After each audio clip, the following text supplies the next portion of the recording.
The first noble truth of Buddhism states, life is suffering. However, to get any sort of usefulness out of this teaching, to have it help us in both our spiritual path and our daily life, we need to dig deeper into the teaching. We can't simply stop at life is suffering.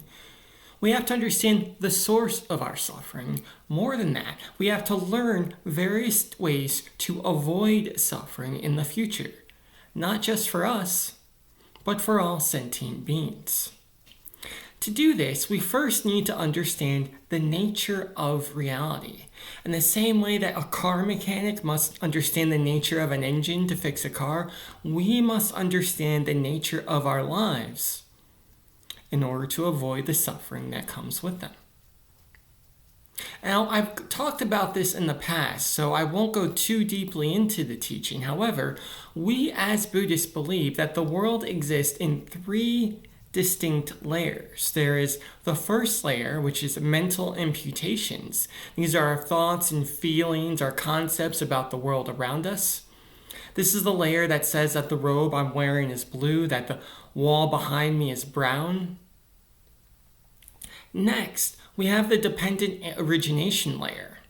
And this is the various streams of karma coming together to create the objects and the people that we interact with in daily life. This is the gardener planting a seed which grows into a tree. This is the rain falling down onto the ground to form puddles.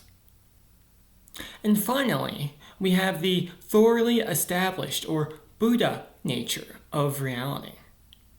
Buddhists believe that everything in existence is a manifestation of the Buddha body, of the Dharmakaya, and as a result, all beings, including you, possess Buddha nature and the ability to realize enlightenment in this life.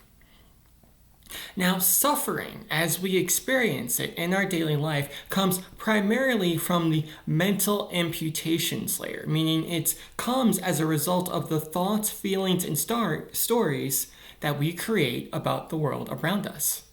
And believe it or not, this is a good thing because the mental imputations layer is the layer that, frankly, we have the most control over.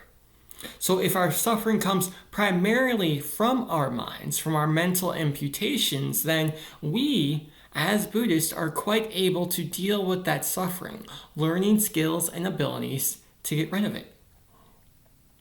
To put it another way, we cannot control the streams of karma that come together to form rain clouds and make it rain on the day that we're hoping to have a barbecue outside in the park. However, we can control the mental imputations we form around the rain.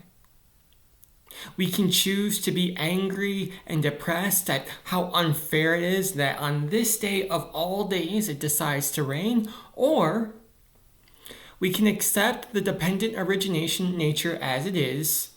Things happen that are outside of our control. Streams of karma coming together to form clouds, to form rain, etc. And we can choose to simply move the party indoors or to reschedule for another day.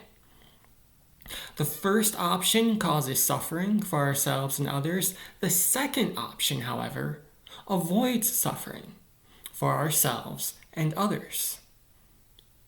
Similarly, if we walk through the house and we see a sink full of dirty dishes, we can create the mental imputations. We can create the stories that cause suffering.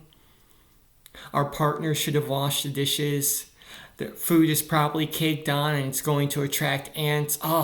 I remember when we got ants last summer. It was terrible. I can't afford to deal with that again. We can create the mental imputations and the stories that take us down a rabbit hole that's not good for us or anyone else. Or we can choose to avoid all of that self-created suffering, and we can just wash the dishes in the sink. The first option causes harm. The second option, however, avoids harm. When we, as Buddhists, take responsibility for our lives, take responsibilities for the stories that are created in our minds, practicing right mindfulness so that we see the stories we're creating, Practicing right action to change those stories so that they're more beneficial for ourselves and others, we avoid so much suffering that's associated with daily life.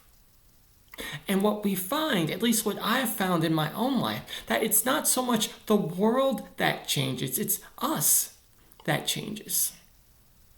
We still get stuck in traffic, the dishes are still dirty, the cats sometimes still throw up on the hardwood floors, but by changing the stories in our mind, we avoid the suffering associated with our own mental imputations. By changing the story, we change and avoid our self-created suffering, thus making life better not only for ourselves, but the people around us as well. Amitabha.